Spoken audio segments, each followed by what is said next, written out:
Hey all of you out there in Eorzea, welcome to She Heals I Tank, your weekly Final Fantasy XIV podcast. Today is Friday, May 8th, and this is episode 217 of the Shit Podcast.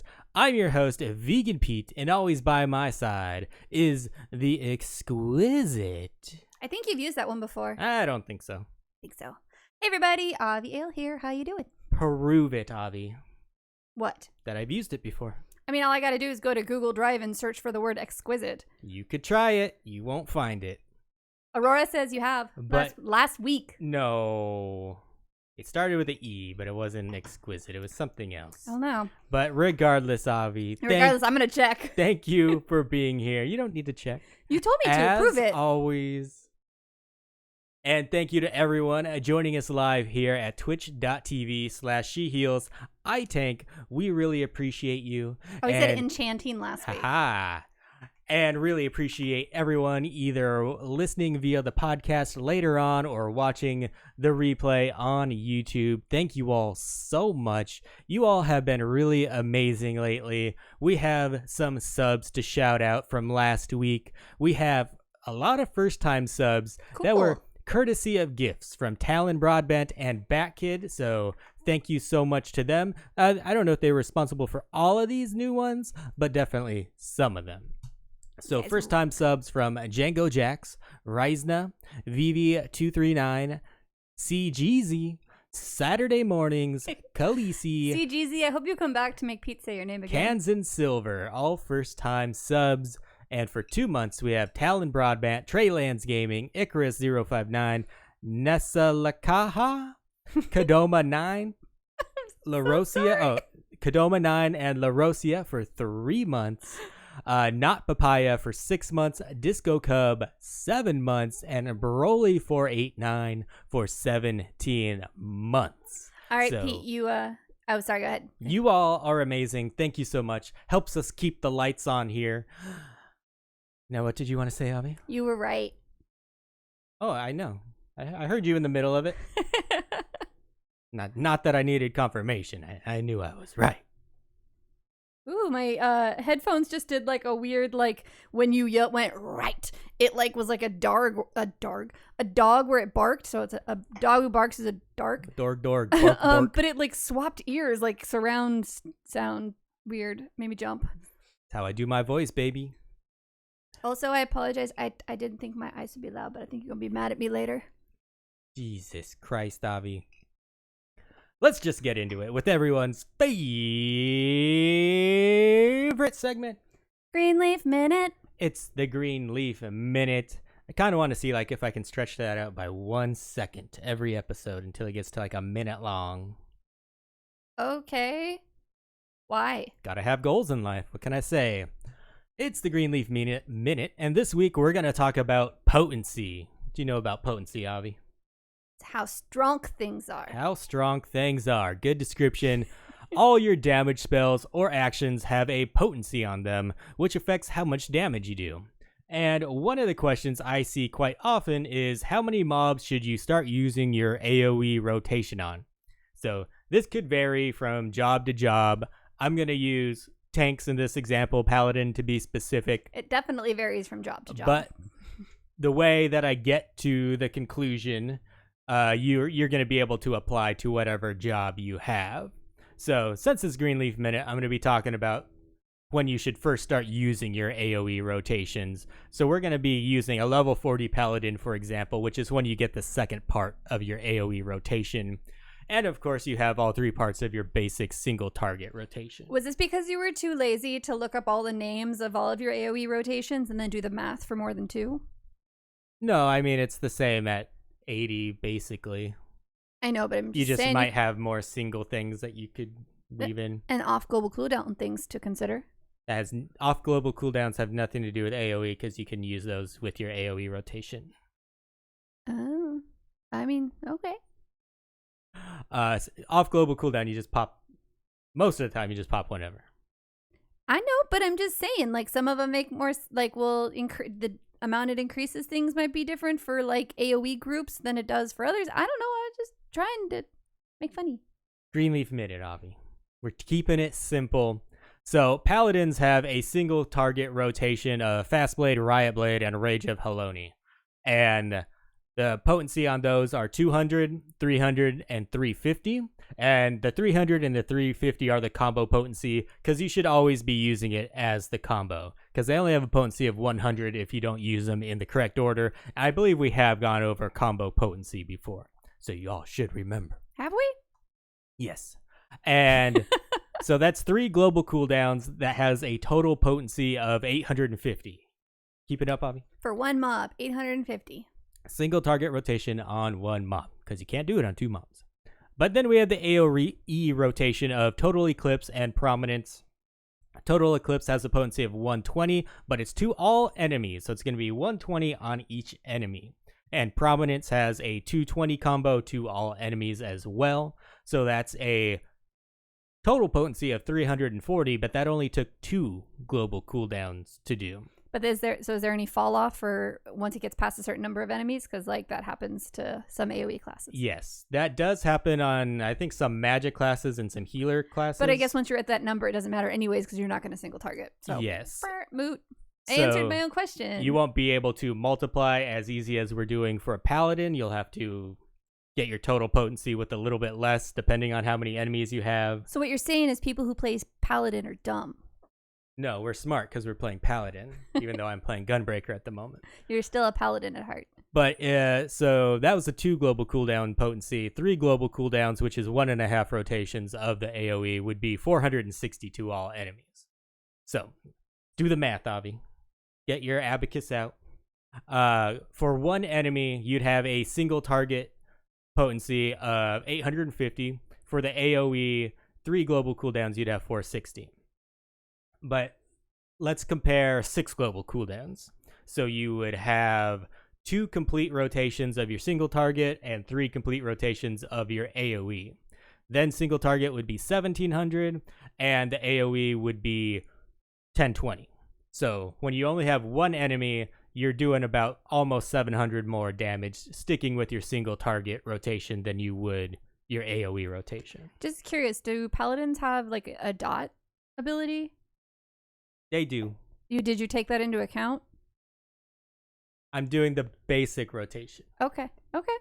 And I believe, I didn't check it, but from what I remember, the dot, you weave in on one and then you don't let it go for a couple rotations. It's usually a single rotation, but that's the off global cooldown I was asking about because like I don't think it's an off global cooldown. Well, weaving in a dot like that you wouldn't do on 3 or more mobs, but you would on 2 or less. You'd weave it on both. I don't believe it's worth it. When there's... I'd have to go back and look. It's not going to be that much. I mean, you're talking to a scholar here who also played Summoner. Like, dots are life. Yeah, but you had AoE dots. Yeah, but you also have single target dots. So it's like the math is much more... You really... Like, this is like... bare bones basic math, but I'm just saying this isn't necessarily... Okay, but you know how you go, paladins go 2, 3, 4, or 1, 2, 3 all the time? Uh-huh. I believe their dot is, instead of 1, 2, 3, it'd be 1, 2, 4. So it's a part of a rotation. You do 1, 2, 4, and then you go back to 1, 2, 3 for 2 rotations, and then back to... I don't think it's a huge difference. Chad is disagreeing. Are they disagreeing? Yeah. Look, you should definitely add in the dot, but I'm saying... when they're all right, I'll do the math next time with the dot in there, and I'm is because when you first showed this to me, and the math that you came out with the number of mobs seemed incorrect to me, but this is not incorrect. Well, no, based off of the math that you did, this is correct. Which you guys haven't even heard the answer, but it isn't like the standard that I've heard. So I was like, well, why is your math different than everyone else's? Okay, Paladin has a dot, but I'm not sure if the other tanks have a dot. So let's go to 2 enemies now. That was for 1, and it was definitely better to use your single target rotation when there's only 1 enemy. And dot them. But with 2 enemies, you have still 850 single target, but then for your AoE, it gets bumped up to 920. So basically doubles it because you have 2 enemies taking all that damage instead of 1. So already you're now 70 potency ahead on the AoE. And then if you were to expand that to 6 global cooldowns, again, 2 single target rotations and 3 AoE rotations, the numbers are 1700 single target and 2040 AoE. So we're approaching 340 now. Over. AoE is better than... So unless you think that dot's going to pick up 340 potency, I don't know. So right there, it's better to use your AoE on 2 enemies. On 6 global cooldown? Yeah. Well, even on 3 global cooldowns, it's better. That's just 3 hits. 1, 2, 3. I know. That's like a Dot's world right there. Like if you... you picturing like level 5 Dot where it's like 3, 3, 3. I mean, dots are like massive once you add them all up. Dots go off every 3 seconds. Or whatever potency they have, but it might just be like a 10 potency. So I don't know if that's going to add up to 300.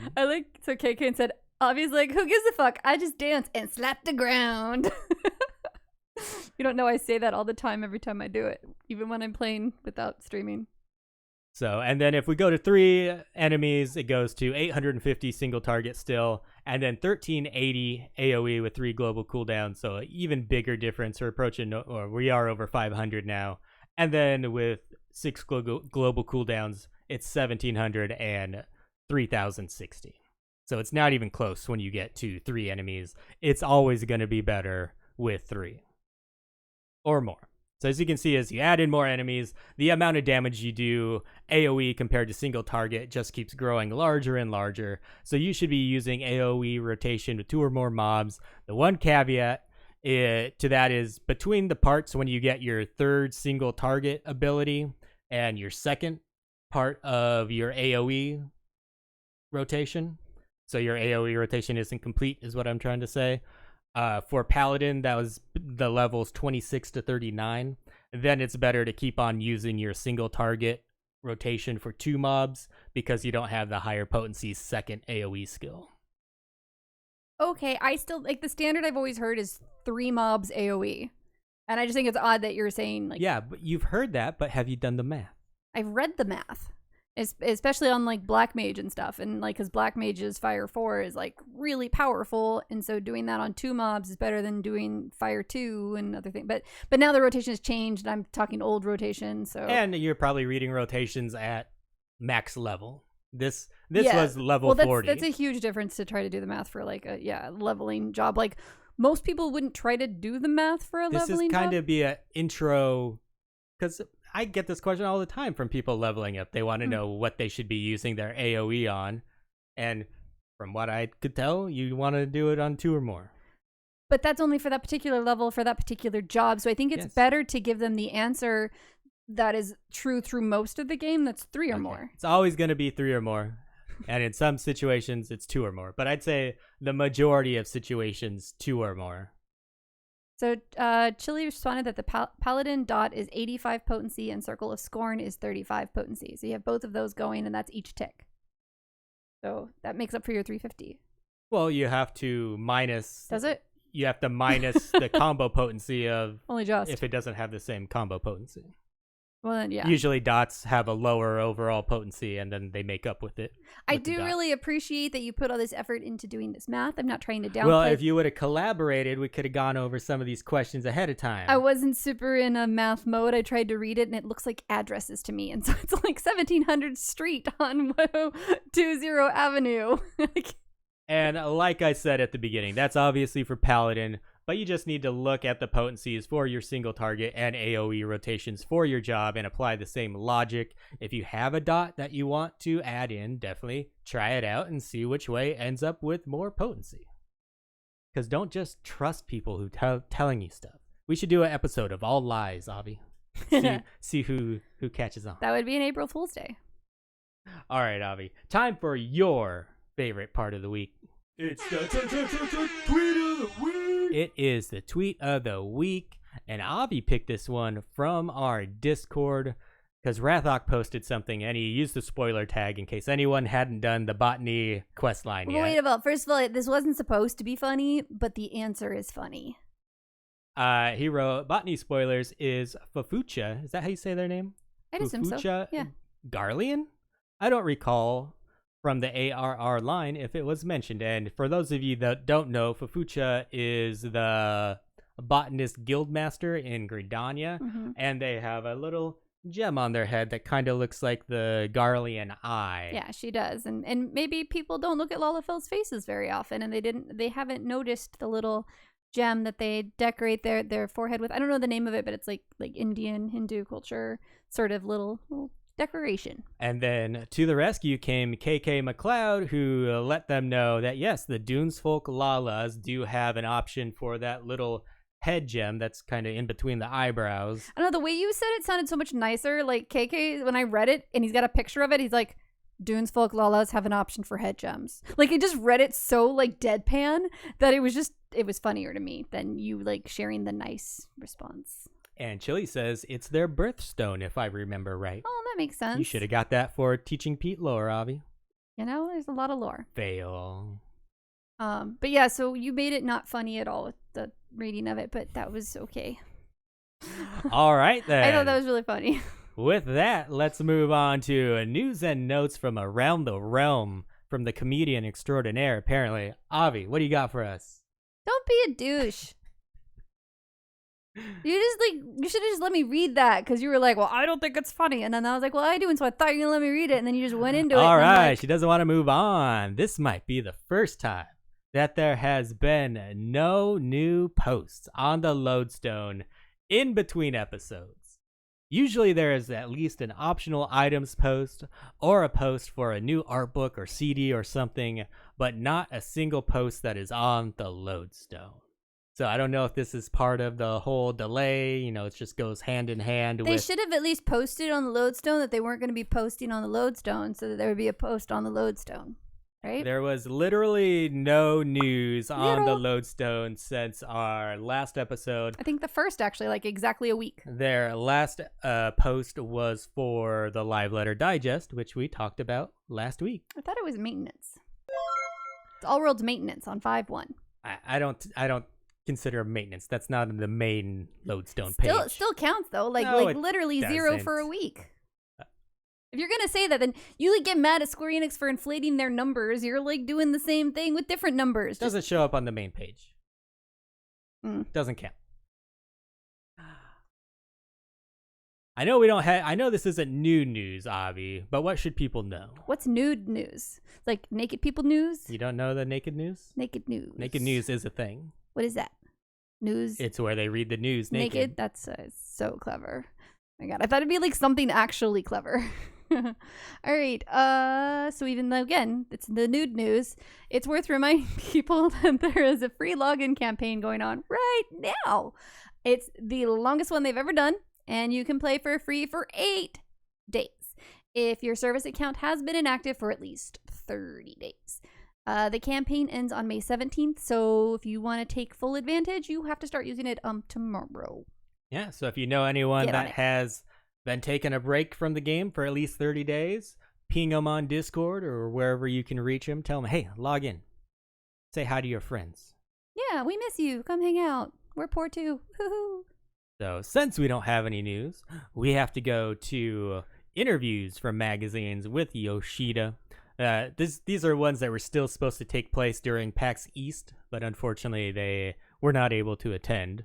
So this one is from Massively OP, Massively Overpowered, and they start off the interview with one of the things mentioned when Rothgar and Vieira were unveiled was that player feedback would be taken into consideration regarding the gender restrictions of these races. Are you able to speak about the feedback that has been received at this point? This is me, not reading Yoshida's answer, but it's really funny. It was that player feedback would be taken into consideration. It's like, yep, we listened to it, we considered it, we decided not to pay attention to it. I think a lot of times you have to do that as a creator. But like the verbiage of the question is kind of, we totally considered it and we decided, nah, it's too much work. So, but what Yoshi actually says is, we have received feedback, which of course includes players disappointed by the gender locked. That being said, it wasn't like I went in and intentionally locked these. However, that'd be funny if he did though, just to spite him. I know. However, as mentioned during our fan festivals and via the live letter from the producer streams, Adding a new race is an incredibly massive undertaking, which affects all subsequent patches. After a huge amount of deliberation, we decided to implement the highly requested Viera and a beast-like race the dev team wanted to implement, which was the Hrothgar. How many people playing Hrothgar do we still have out there? I see a few. Very few. Can probably count them on one hand. Yeah. I am aware of the desire to include a different gender of each of these races, but I'm afraid this feedback is not something we can easily incorporate. We are doing our best, but that's all I can say now. I truly hope that everyone can understand. KK says no. The spite would be showing a female Hrothgar in the Relic story. Ooh. I'm actually really surprised we didn't get either a male Hrothgar I think people would have been or pissed. a female Hrothgar or a male Viera in any of the storylines so far. Also, I'm not talking shit on anybody who plays Hrothgar. I do think they're a really cool looking race. I would have They're just not very popular. They're not very popular, and it definitely seems like a race that they made because the dev team wanted to. And I personally would have rather had them put effort into making Viera male and female or Hrothgar male and female, because then the races would most likely be able to wear all the helmets and use all the hairstyles, because they would have been able to put the effort into the one head shape versus the two completely different builds. And so rather than having a fully flushed out race, we get two races that are kind of handicapped in as far as glamour goes. And so that's kind of, yeah. I would actually really like to play a Hrothgar just to test it out. I just hate that we have to use the Fantasia to be able to do it. Don't you have like free ones still? Oh, not after we did Ephemeral Pete. I actually thought you were. I for some reason I had a feeling you were going to Fantasia to Hrothgar. It seemed like a really good race for you. I really don't like paying for anything. If I bought you a Fantasia, would you Hrothgar? You'd lose your fro. But then, yeah, that would suck. See, that's exactly what I'm just saying. That's like I want to play it for like 3 months and then go back. That's, well, then you could buy the second one. I would play all of them. Yeah. Why don't they let us just... It's just pure money, right?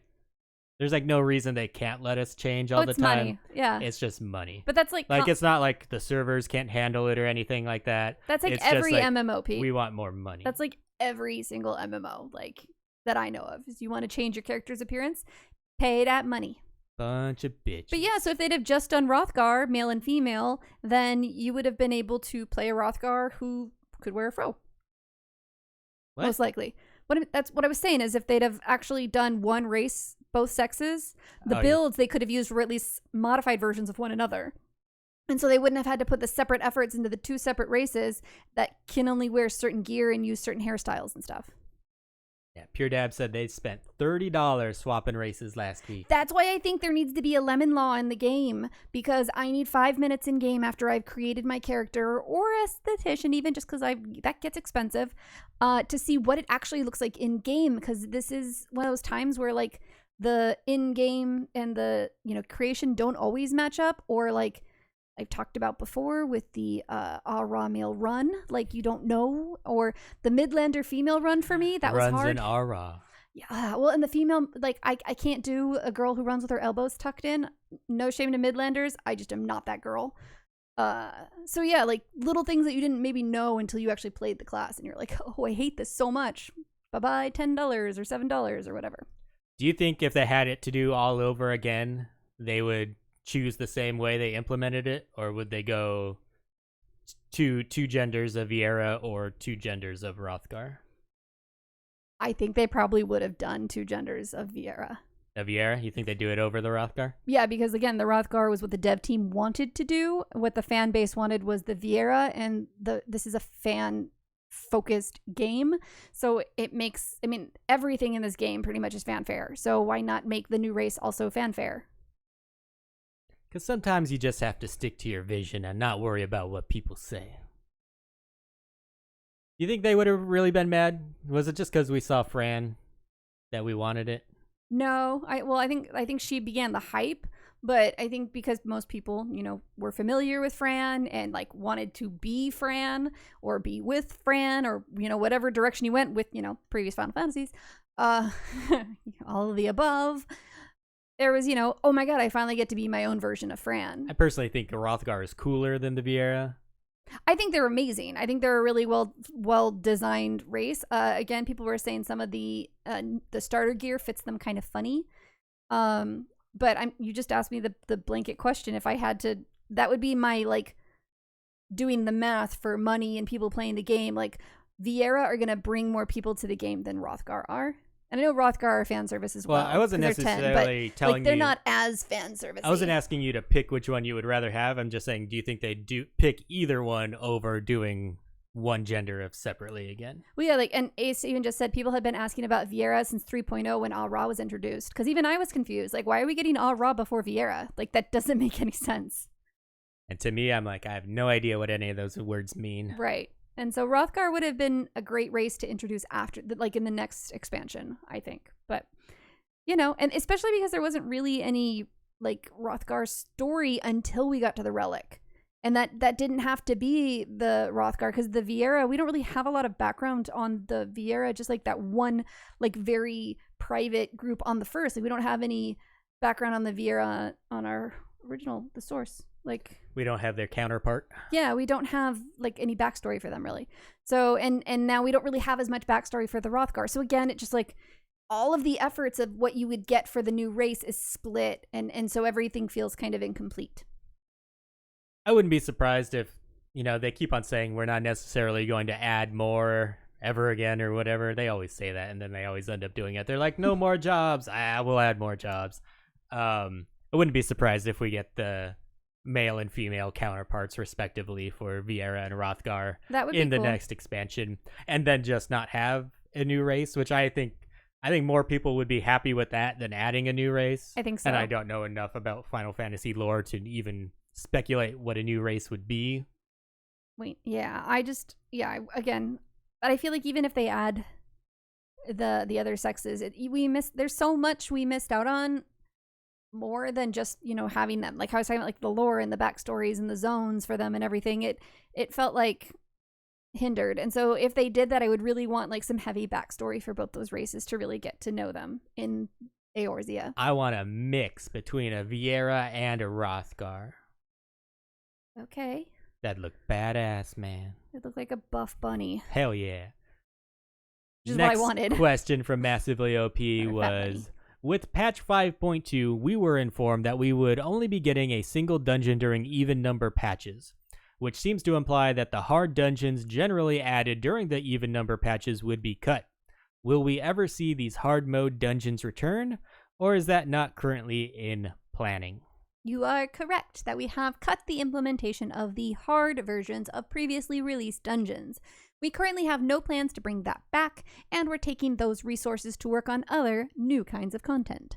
The resources don't necessarily match up one-to-one, but because we have this concept of reallocating our resources to other tasks, we can have things like an additional trial in patch 5.25. I hope players will think of this as a trade-off rather than a loss. In exchange for the dungeon, they'll be able to experience other content that we'll be announcing soon. And I like that. I never really cared that much for the hard mode dungeons. One, because they weren't actually harder in difficulty. They were just a different version of a leveling dungeon. Mm-hmm. So I like getting the extra trial that we got in patch 5.25, and I don't even think I need an extra trial to make it worthwhile for me. You just need less stuff to do? No, just like if you give me a better like solo instance like we got with the relic weapon, I'd be okay with that too. Because like I said, the dungeons, these hard mode dungeons, after they're out of the expert roulette, no one goes back and does them. Yeah, I think, well, unless you're farming for like drops or something. But yeah. And like they usually have just some like reskinned armor from something else. And Well, I meant like the minion or the housing item or the song. yeah. Like those are the drops you farm for, not so much some of the gear is cool looking. And you probably get them all from just running your expert roulette Not a al- decent amount of time. Well, you don't, if you're trying to gear up or glamour multiple classes, then no. You don't do any of that, so you're fine. You've got gear for like half a class. You're like, I'm good. You gear up from crafting. Uh-huh. One of the unique elements of the Qatari Beast Tribe quest is getting to choose between two different readings of history. Will there be an authoritative version of history set down in a future lore book or the like? Or will this remain something personal for each player to read? The options presented here give you the choice to interpret the story and what you feel is the truth. So we will likely not implement or reveal our pedantic view of what should be canon. In all honesty, we haven't decided which is actually canon of the two. No, I forgot to mark this as a question. Oh. So what do you think? You haven't done the Qatari Beast Tribe quest yet, have you? No. No. They are pretty interesting to do. So just for anyone that hasn't done them, I would recommend doing the Qatari. And like this question implies, you do get to pick a couple different options. Oh. And unlike some stuff in the game, it does kind of, affect what happens. Or maybe not necessarily what happens, but it affects your understanding of the story. See, when I want that, that's when I play Dragon Age. When I want a streamlined, well thought out story, that's when I play Final Fantasy. And last question, and something I was really wondering about too. Has there been any discussion at this time about how the spread of COVID-19 might affect the Final Fantasy XIV Fan Festival this year in San Diego? We recognize the spread of the novel coronavirus as an unprecedented disaster. I think it is not befitting to speculate how far this disease may spread or how soon the situation will settle down to improve at this point in time. What we can do is to have the proper knowledge and be vigilant in preventing the spread of COVID-19. If those efforts are fruitful, then I feel there should be no particular issues posed in regarding to hosting our fan festivals. Yeah, let's hope San Diego stays smart. There's definitely been some people not staying smart here, so we'll see. I thought we might have gotten a little update during the last live letter, but they did not talk about it at all. So maybe in the part 2 preview, when we can see what that curve is really doing. By the way, Pete, as far as the Qatari quest, KK says that he disagreed. It bored the shit out of him. But KK, since this was based on the choices you made, maybe you just made bad choices. Bad choices, KK. All right, Avi, teach me something. Teach me some shit. Lore. And speaking This is where I get the lore question right. Right. Every time. And speaking of KK, he's the one who actually submitted this question. And he says, who is Bahamut's father? Daddy Bahamut. Is that your final answer? Do you want I can give you, there's multiple choice. Yes, please. A, Ralsvargar, B, Nidhogg, C, Midgardsormr, or D, Zodiark. Oh, shit. Yeah, I agree with Oaken. We need a DNA test to confirm. Who's your dragon daddy? So, Bahamut tempered Sid's dad, right? I can't give you any assistance here. So, it's a primal, but are the Ascians tempered by Zodiark? Do we know that yet? Or No. they're under his control? Or her control? Zodiark, a guy or a girl? I just want you to keep asking questions because these are all amazing. What was the options? Relsvarger, I don't think is right. Okay. Midgardsormr? Uh-huh. What was the other one? Nidhogg and Zodiark. I feel like it's not Nidhogg. So I want to say Midgardsormr. Is Because that guy's all over the place, even in his tiny little dragon form. Is that your final answer? It's Zodiark, I'm going to be pissed. Zodiark or Midgardsormr? I'm going to go with Midgardsormr. Are you sure? Yes. Are you sure? Yes. All right, you're correct. Yes! This might be a two-parter, and there might be another addition to this next week. So time to brush up. Worm Daddy, that's Pete's new rap name? Yep. Worm Daddy Pete. Ew, I don't like it. All right, Avi. I posted a question today to healers. And I thought you would enjoy this since you are most of the time a healer. You can switch back and forth lately between Black Mage. No, dancer more so, actually. A dancer. I wanted to know things that people do in dungeons that annoy healers the most. So let's take a look at some answers and see if we agree. Shintir right off the bat said exist. Like, you liked this response so much that Shin, if you're hearing this, when you tweeted that, Pete's like, Avi, I just tweeted this, and Shin immediately said, exist. A perfect one-word response. He The really things appreciates people those. do to annoy healers in dungeons is exist. Sometimes. And I feel like that's the exasperated healer talking. Yeah, I'm taking a break from You're all like, y'all. why are you all even here? I can do this all myself. No, I think that's not a healer mentality. A healer's mentality is, oh my god, why are you doing that? That's more of a healer. Healers aren't like, I can do this by myself. You wouldn't heal if that was your mentality, unless you're a white mage, I think. But it's more so like, why do you make my life horrible? I'm not sure if Chili considers himself a healer when he plays white mage. I think he's trying to beat every single DPS out there. That's why I was saying, like, unless you're a white mage. Wando said, when people ask, where's my protect? It reopens old wounds every time. I haven't heard that in so long. Although sometimes I do have, when I'm doing really old content, I'll like have that pause where I'm like, oh, I'm supposed to, nope, not here anymore. Oh, no stone skin either. Okay, we're just not going to do that. Okops responded that how I said how a healer responds is that a non-healer is like, why am I playing healer? Nothing is worth this. That's totally how you feel when you try to heal. So yeah, do you miss Protect, Avi? No, I actually found it very annoying. Like, one of my things would be to say is when you're trying to cast Protect, but the tank runs off so fast, or whoever, one party member runs off so fast that you can't cast it. Especially if you're like, you're new to the content, you were watching the cutscene. That's annoying. Yeah, and I think except for like the few weeks, maybe a month after they got rid of it, I haven't really seen anyone asking for Protect. No, it's been a while, but you know. I'm sure it happens though. Rahira FFXIV said, skitter/stagger pool, not sure what it's really called, but basically when a tank pulls a small mob and stays put for 10 seconds before suddenly deciding to book it to the next mob after I've just set down my asylum/soil. I want to slap a bitch when they do that. Or if you're playing Black Mage, that's super annoying, but not as annoying as if you've set your asylum down. Ooh, Sacred Soil. Ooh. I feel like it's annoying not just to healers, but damn everyone else. Okay, adding to this one is when you place your asylum or your Sacred Soil, and then the tank stands all the mobs just outside of it. Like, dude. So not even running away, just outside of it. And I'm like, do you not get that this helps you? This isn't hurting the mobs. This is helping you. And as a scholar, I kind of need it because it's kind of amazing when you have 30 mobs on you.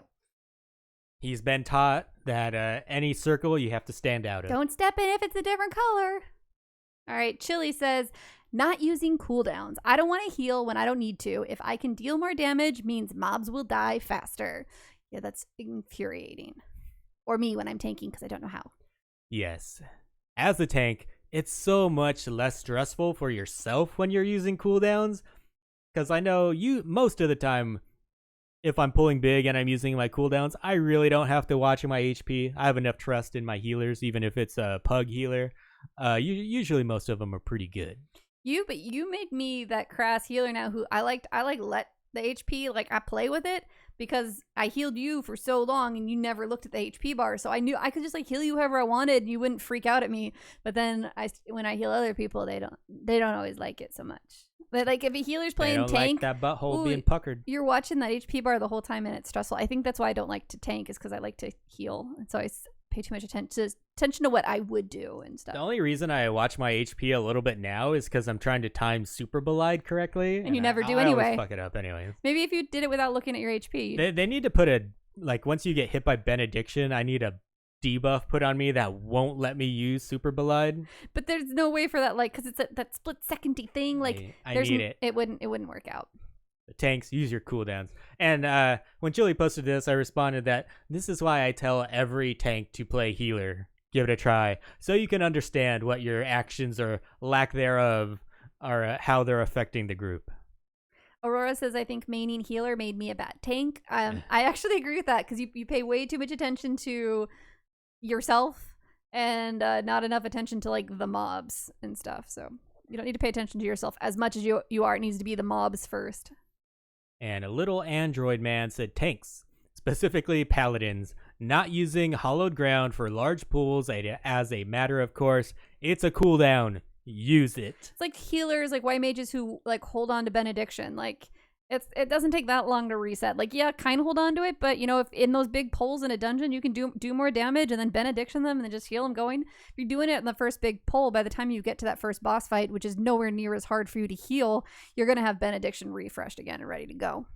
May as well use he's it. talking about paladins using hollowed ground. I know. I'm talking about a healer cooldown. It's the same exact principle where people hold on to it. Well, I don't button. know what the time cooldown is for benediction, but the cooldown time for hollowed ground is pretty long. So is benediction. Like 2 a dungeon? No, it's not that long. Because I think you might only get 2 a dungeon, especially if you're saving them for the biggest pools of the dungeon. Well, the problem is that people still play the dungeons like the boss fights are the hard part. And the boss fights aren't as hard on the healer as those large pulls of trash mobs, because it's dependent upon whether or not you're using your cooldowns and how much DPS the damage dealers are putting out, how much damage the DPS is putting out. Yeah. Because if either of those are off, like it throws the whole group. So yeah, you cannot use cooldowns if you've got great DPS, but if you've got subpar DPS and subpar tank, then the healer's not going to be able to keep everyone alive for that long without a lot of effort and a lot of mitigation and management of MP. Generally, the bosses in dungeons are jokes.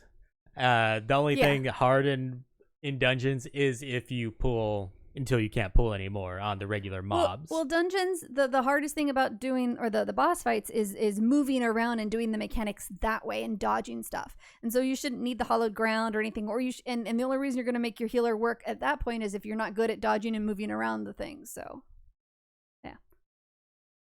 And the next one is from Mittens Kittens, and they say, not much that can make me angry in dungeons.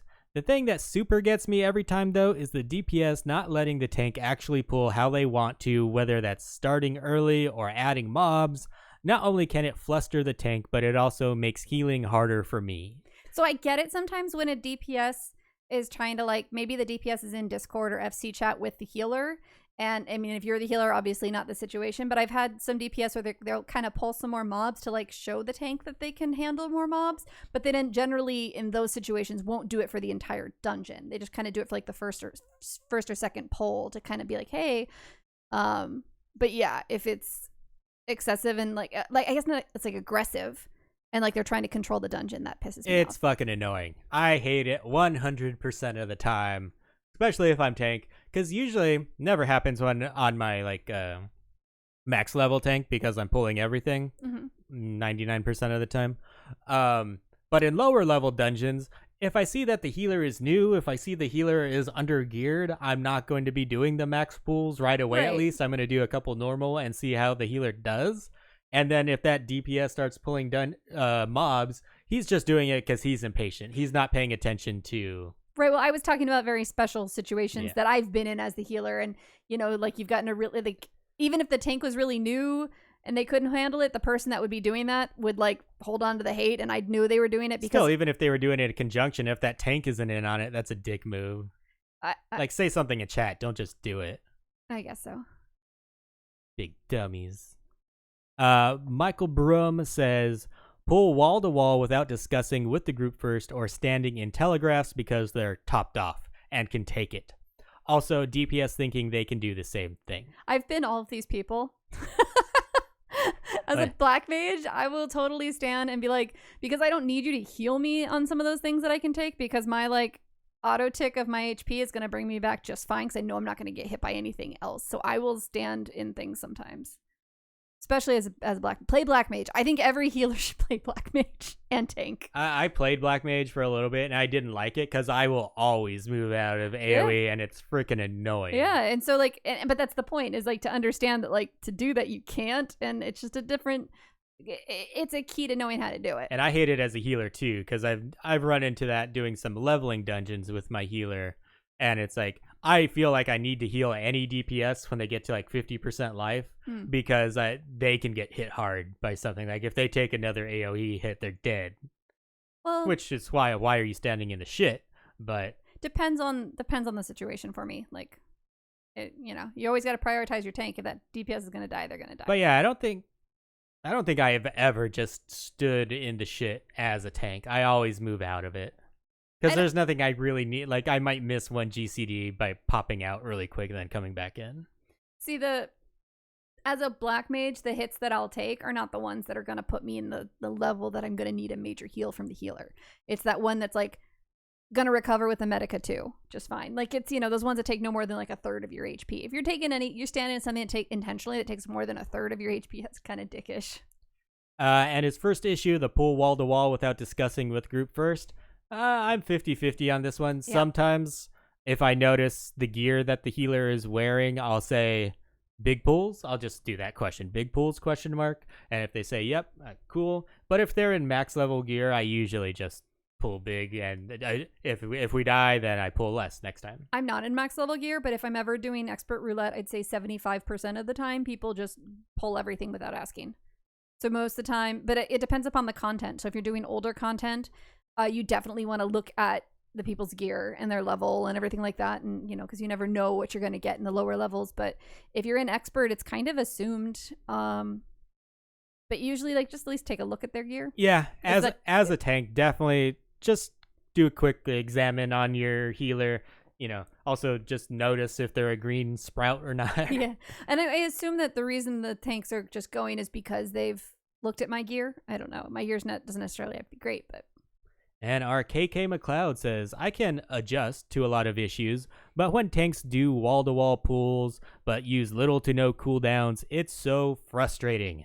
They see other tanks do it, and they don't realize that this works so well because of mitigation. Yep. Yes. We talked about that earlier. If you've just watched, YouTube videos of a tank, or like you look up a guide for a dungeon and you just see them running the whole way and pulling everything, you might not notice that they have their cooldown mitigation buffs going out, and so they're just mimicking them without using that mitigation, and they're gonna get hit hard. Yep. Because when you're pulling a lot of mobs, and most of the times even in wall-to-wall dungeons, it's not that many, but there's a couple pulls, like one pull every few dungeons that just has a lot of mobs, and if you're not cooling down correctly, it's hell on the healers. Yeah, that really sucks. And then you fuck up your super bolide and make it even harder.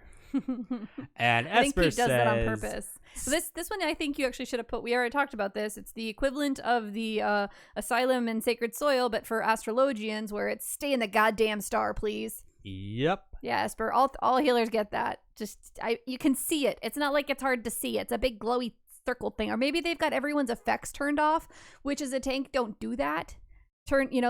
Control which ones. I haven't gone and looked at that in a while, but if you can make sure your healer abilities stay on or something, or the ones put on the ground stay on, your life will be better for it. And the last one we have is from Sayo, who wrote, tanks running ahead without checking if the party is with them. DPS not avoiding telegraphs. DPS ranged, standing as far away as possible in boss fights, and then compression. One group pulls, overly chatty groups and pulls, tanks not standing in my healing bubble. Holy complainers. I'm overly chatty. If you haven't noticed. Why is your healer running behind? Because it's Avi chatting. Yes. So yeah.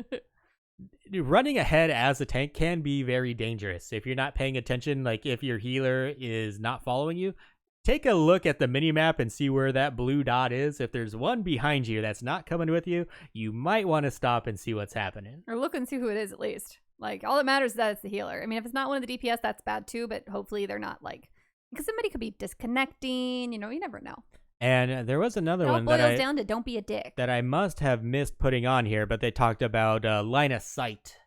If you have a bunch of mobs and then you turn the corner, you better make sure your healer is right on your ass, because they're not going to be able to heal you around that corner. I've lost tanks many a time with that moment. Well, I think they're done pulling a lot of times too. Is they've pulled and then they kind of pause because they're taking that corner, and so I boom boom boom set down my Sacred Soil, everything like that, ready to go, and then they're around that corner, and my everything I've just been casting and prepping or whatever misses, and I'm just oh, I lost everything, and now I'm gonna lose you too. Pure Dab says, I'm totally that far away, Bard. When I get rescued, I feel special.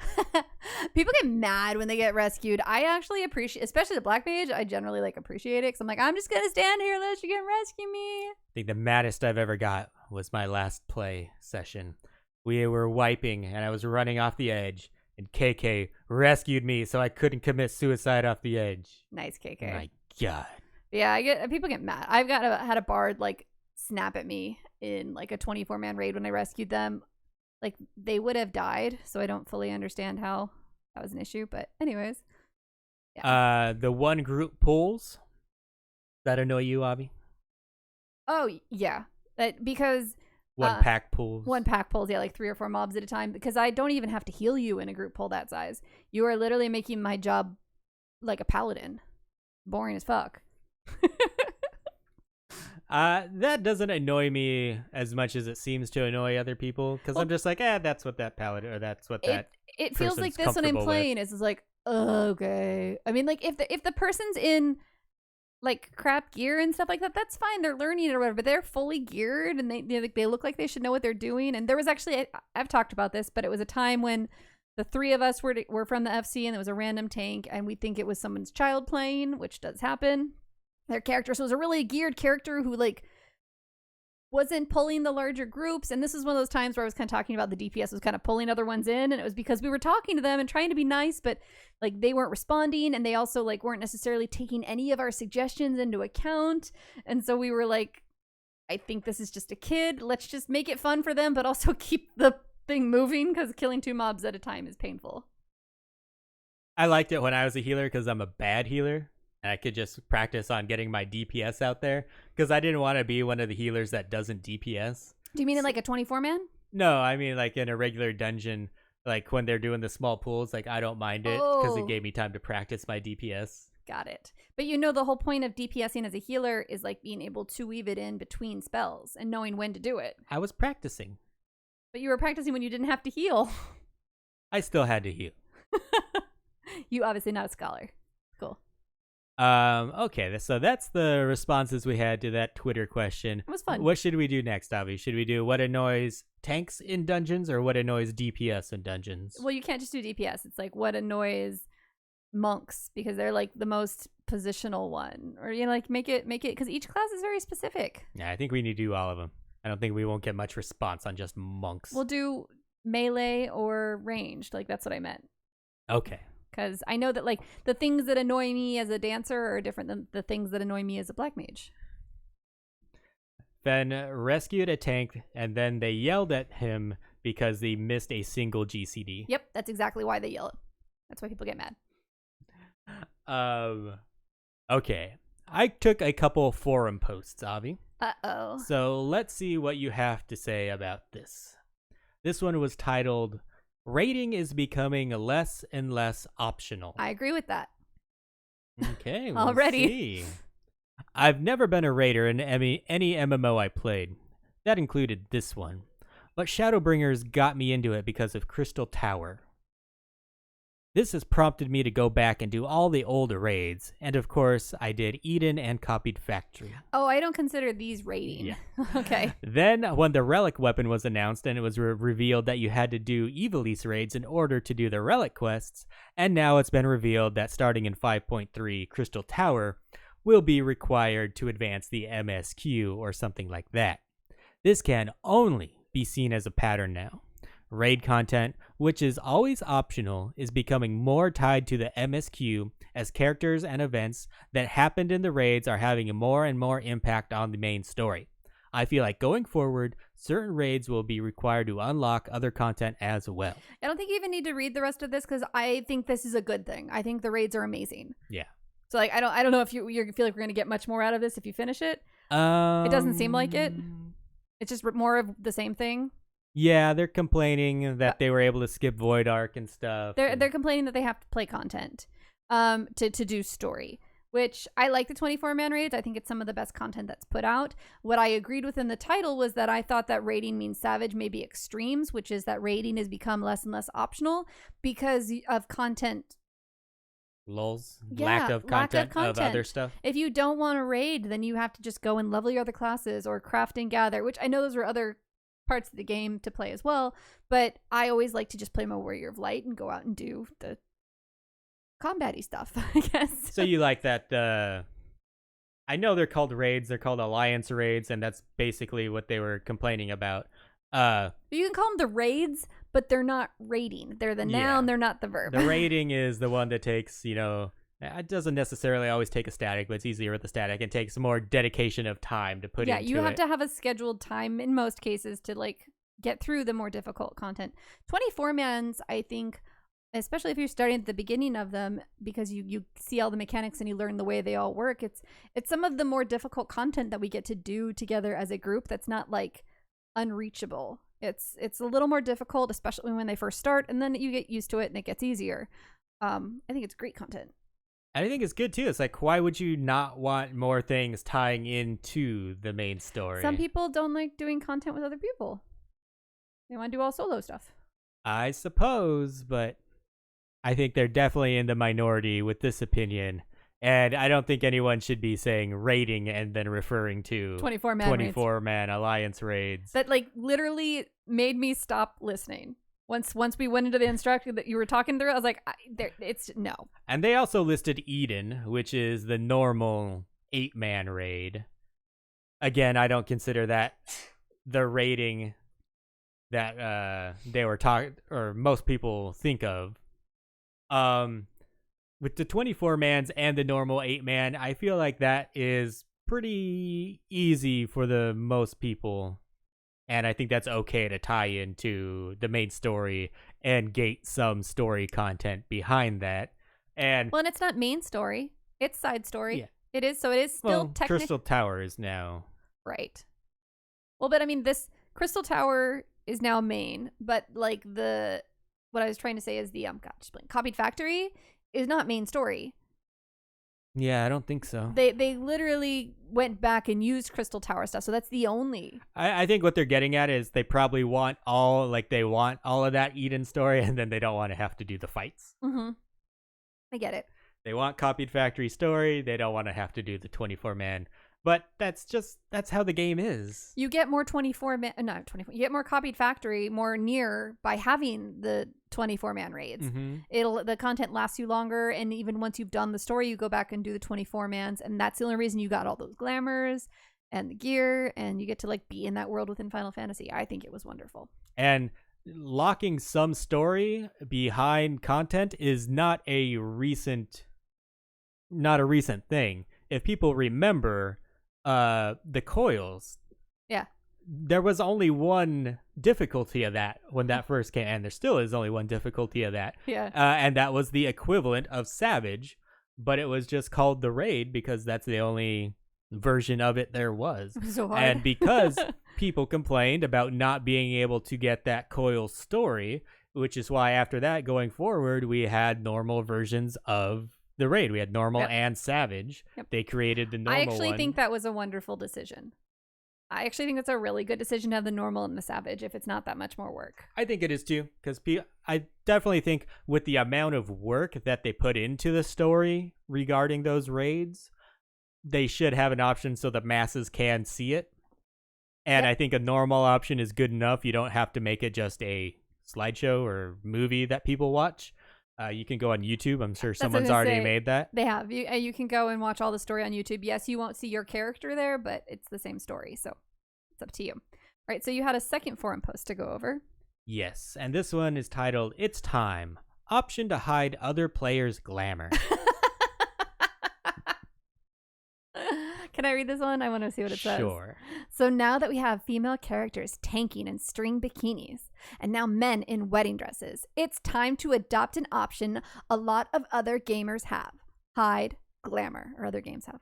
Naturally, troglodytes are going to assume it's because of the men in dresses. It's actually because it breaks the theme and feel of being in a Final Fantasy game.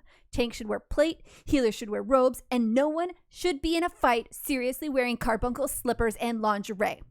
I don't propose a limit to the glamour. I just want to be able to turn off other people's glamours displaying on my client. That way they can express themselves all they want. I don't have to suffer another topless male in a thong. I feel personally attacked by that last line.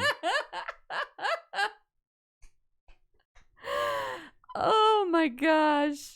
I mean, if it bothers you that much, it'd be cool if it was an easy thing to do, but like, that's part of the game. Like, that's a huge part of this game, is making your character look a certain way and sharing that with other people. Like, Even if it is a, throwed out beefcake in a thong. And it's a subligar, not a thong. Well, there are the thongs now with the copied factory.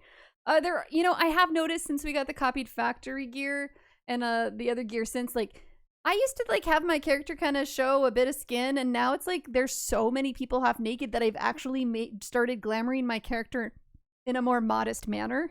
Not that I made her like slutty, but every once in a while I'd be like, you know what, she just got this hot bod, she's gonna rock it. But now I'm like, no, you can have you get cleavage or leg, you don't get both. Remember when we had that Vegan Pete raid where everyone dressed as my character for it? Yeah. But we didn't have a full 24 people. We still had like five players that were just pugs basically in that group. Which made it better. I wish this guy was one of them, and they got into our group. They're like, what the fuck? My immersion. I should be able to turn this off. Oh. The thing is, like, I think the hard part would be like, are they just going to make like one default, like if someone turns off other people's glamour, you just like a default paladin gear? No, what I think that it would just be is the gear that they have on that's like got the glamour over it would be removed, so it'd be whatever standard gear you have below it. That's even worse. Well, and I like how I mentioned is because I play ESO and this game and I play other games, but like ESO for one, I've said this before, like people take screenshots of like the world and the boss and like this huge amazing thing, and some people do take, look at how pretty my character is. But in 14, it's like, look at how pretty my character is, look how badass my character is, and very few people actually take shots of the zone and the mobs and stuff like that. It's just, people approach this game very differently, and it's all about your personal character and how you look. It's extreme anime narcissism. I love that, Oak and Hops. That's really good. I mean, it's negative, but that's what it is. You want to be cute and pretty, you want to show it off for everybody. What's the point of being cute and pretty if you can't show it off? It's what's driving so many people crazy about being home right now and not being able to get their hair cut. And why would he not want a man in a wedding dress? I mean, that's part of the aesthetic of the world, right? They said that, like, yeah, that's one of the things I called out, but yeah, that's not the reason. Which is kind of funny. I feel like it is. Kind of. I feel like when you have to protect yourself like that, that's probably your reason. Mm-hmm. We can just, you know what? How about they make a server for all y'all who don't want glamours allowed in the game? So no glamours. This is the no glamour server. This is no creativity for you, and see how many people actually play. They should have a nudist server. Nah. Everyone's just nude. Nah. I'd like that one. Yeah, KK just said, I'm not a racist, but no offense, but like anytime, yeah, it's nope. Sorry, hun. So what do you think, Avi? Should this be an option? I mean, if it is an option in other games, it's obviously something they can generally easily do, but I don't want that to be something they put man hours into setting up. Yeah. Like, if it was something that they had like built in from the beginning, I probably wouldn't. I wouldn't have a problem with it. No, whatever. But yeah, I would not want them spending any time on this. You can look at my green metallic subligar. Mocha Jones just asked what game has this. I don't actually know. They just commented in their forum post that other games have it. We're gonna have to fact check it. This is a lot of other games have it actually. Oh, 11 has it. So it was in previous Final Fantasies. Yeah, I'm not sure. I know that when you're in the glamour dresser, there is an option to see what your glamour looks like with take it off and see exactly what you're wearing. So I know it's something they can do within there, but I don't know how they could do it like server wide for a particular character. I don't know. Yeah, I wouldn't mind the option, but I would definitely not fight for this option. Right. I don't want the effort to go into making it. Avi would definitely rather have one more Vieira hairstyle. I can't say one more because they would give me one that I don't like. It'd be like the freaking spiky cloud hair or something. I'm like, I'm not going to use that. Crazy. I got spiky bunny ears. Well, I think that's all I had for the discussion today, Avi. So we're going to go ahead and get into the Community Roundup, partner. And this one's a little bit self-serving. But Monday, I am going to be doing my very first ever Dungeons and Dragons campaign. It's going to be a one-off, so you'll be able to watch the whole story that we do on Monday. We're going to be streaming it from our Dungeon Masters Twitch stream, which is twitch.tv/Talon, TALAN _Broadbent, BROADBENT. And that is going to be my first time and a lot of other people's first time as well. So Popping their D&D cherries. he's taken a lot of us noobs and a few other people that have played before. I have played. How is it I've played all these games that you haven't played? Like, and I'm so much cooler than you. I've only had one experience with with D&D before. It was with my sister and her husband playing with friends in person, and most of the time was just spent with them chatting with each other. So it wasn't a very good first experience for me because I didn't really get to see the game being played. I do have to say, what you're going to hear is if you come across more people who want to convert you to a D&D player is, oh, you just haven't had the right dungeon master yet. You haven't had the right group yet. I have tried, and I think that's like a male penis thing. There's always been guys that have said that to me. Oh, you just haven't had the right man yet. I've tried multiple dungeon masters. I still don't like the game. I'd rather have a video game where I'm a very visual person, so that is more fun for me than... She's got no imagination. I don't. Hey, but I drew up those poops emojis. Out of my brain. Well, they're kind of out of my brain. I also looked at pictures of poop. Not poop, like cartoon poop. That sounded so bad. Her browser history is a mess. It's so bad, you guys don't even know. I'm like, happy poop. What if a character poop? Poop emoji. Yeah, there's so much poop. But they look, thank you. It's a flaming turd. So yeah, I think that's going to be a really fun time. And we'd love it if you all showed up and gave us a little support and probably laugh at me bumbling and stumbling my way. No, wait, Pete, why don't you go in and tell me what you're most excited about was your background story for your character? No, because I'm keeping that a secret. No, because you need to be saying that when I'm here to respond. Well, you can watch the stream on Monday. No, because I'm keeping it a secret because I don't want people to know until we play. I think they need to know this. No, there's some of the people in my group are watching and they should know my backstory because I might not get along with certain people in the group based on that. I just wanted to tell them like one part. Oh no. All right. Well, so now you guys know. So if you hear about this and you got to check them out on Monday, you'll know that when you hear Pete's backstory, you'll understand why I'm pissed off because of the imaginary world this a-hole wants to live in. A super slutty world. All right, Pete. That is it. We added the listener reaction into the main part of the episode today, so we don't have any of that. So why don't you take us on out, Avi? So on that note, that's going to be it for this episode. As always, we've enjoyed hanging out with all of you live here on Twitch, so thank you so much for spending your time with us. Be sure to hit that follow button so you'll know the next time we will be going live. And a great big thank you to everyone listening to the podcast through iTunes, Stitcher, Podbean, Spotify, and the app that your mom told you about. And speaking of your mom, Pornhub. Sunday is Mother's Day, so be sure to tell her whether she's your chosen mom, your raised by mom, whatever kind of mom she is, whether your mom, whoever you celebrate Mother's Day with, or if you've lost your mother, I apologize because I know this is a hard holiday depending upon your circumstances. But if you do have someone to wish a happy Mother's Day, be sure to do it because of the fact that a lot of us can't see one another. So do something you can remotely, share them, stream on Twitch and watch your favorite show or movie online together. Get online, support a MILF. Something like that. So yeah, remember, for those of you that do listen to our podcast, it would mean a shit ton to us if you gave our little shit podcast a rating or review, or more importantly, tell a friend to check us out. Here with Vegan Pete, I am Avi Ale, and we will talk to you next week. Goodbye. Goodbye.